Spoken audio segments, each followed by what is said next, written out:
Ang nakaraan sa tadhana.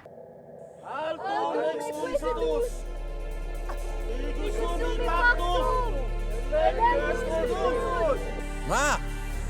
Nang umuwi mula sa Armenia ang OFW na si Mateo, Wala ko miss kito.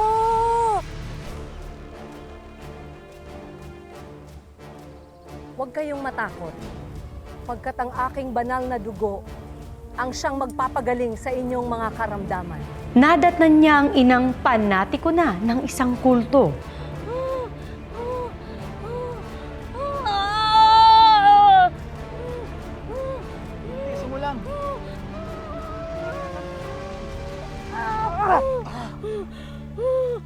Purihin sila sagdan!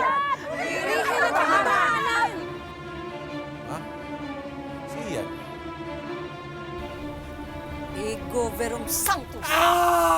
Ang kapatid niyang may sakit sa pag-iisip, nilalati ko dahil sinaniban daw ng demonyo. Ma! Bakit nakakulong si Ian? Ginagamot siya nila, Verdad. Kailangan mawala ang mga demonyo na sumanib sa katawan niya. Ma, hindi demonyo ang sakit ni Ian, schizophrenia. Kaya rin ako nag-ibang bansa para ipagamot siya. Nagplano si Mateo na itakas ang kapatid. Hello, mahal. Palabas na kami ha? Oo, mahal. Papunta na rin yung tricycle driver para sunduin tayo. Mag-iingat kayo dyan, ha? Okay, bye-bye.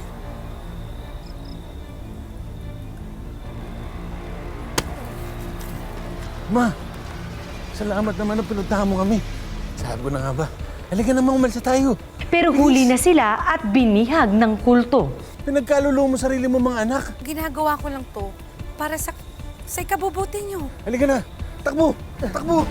Kaya mo yan! Ma! Ma! Ano ba to? Ma!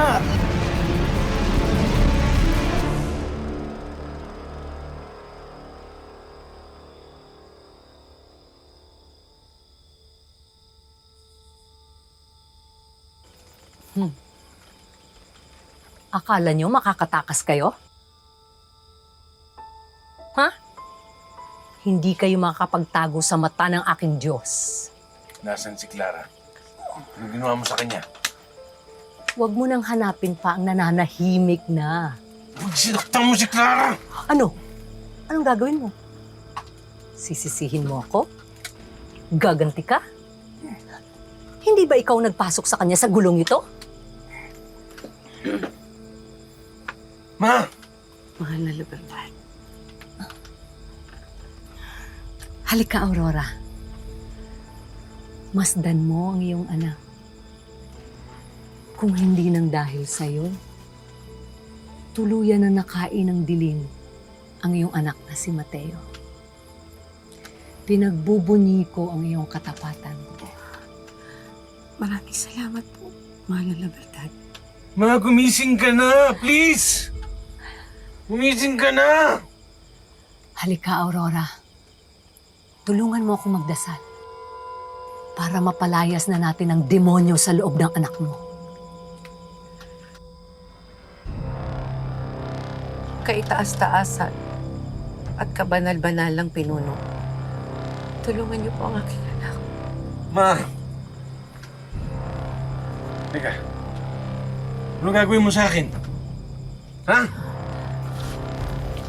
Ano gagawin mo sa akin? Evo verum Aray!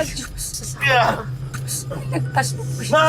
sa sakuna. actum Huwag niyo na pong pahirapan. Igus vifactum Ilayo niyo po sa kasamaan. electus de Diyos! Inuutusan kita, demonyo ka! Lumayas ka sa katawan ni Mateo!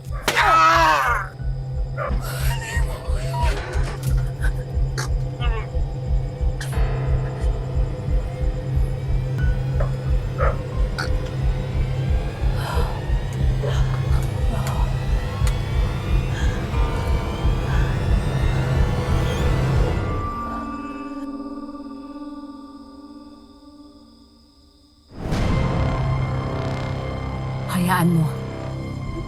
Bukas sa makalawa, magiging atin na ang kaluluwa niya.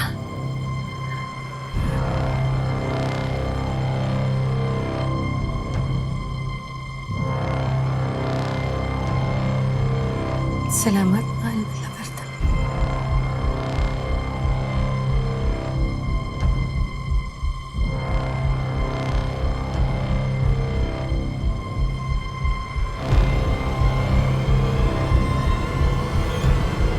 Paano natitiis ni Aurora na patuloy na kapitan ang huwad na propeta kung marami nang nasasaktan kapalit ng ipinangako nitong kaligtasan?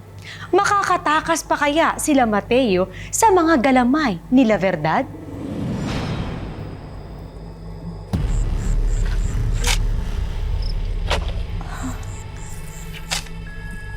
Akala ko hindi ka na magigising eh. Huwag kang mag-alala.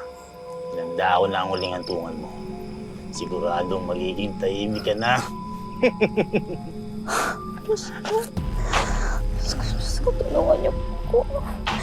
Tulungan niyo po ako.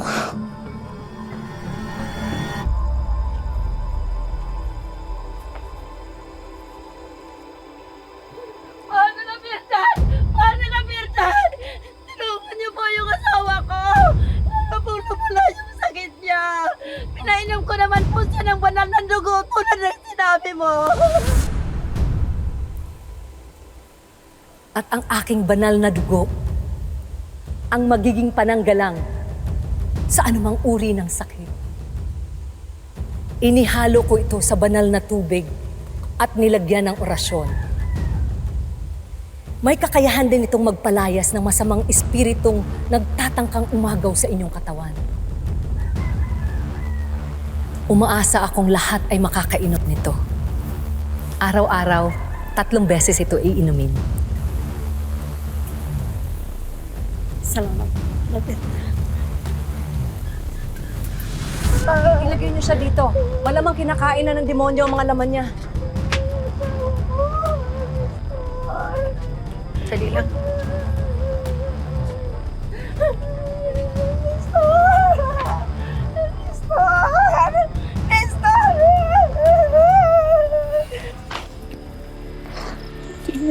Konti na lang gusto tulungan niyo po ako. Ano yan ah?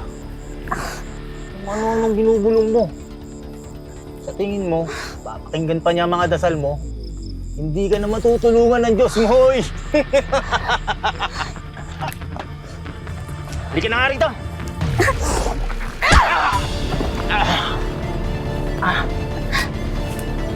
Ayop ka!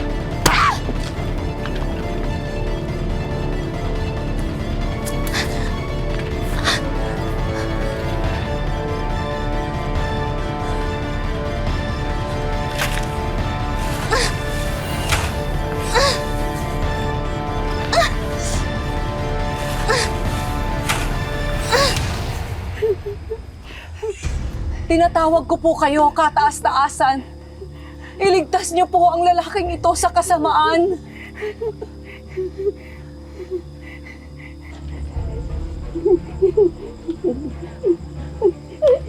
Ay, salamat. Mahal na Birna, marami po salamat. Napagaling mo po ang asawa ko. Salamat o Diyos at dinig mo ang aming dasal.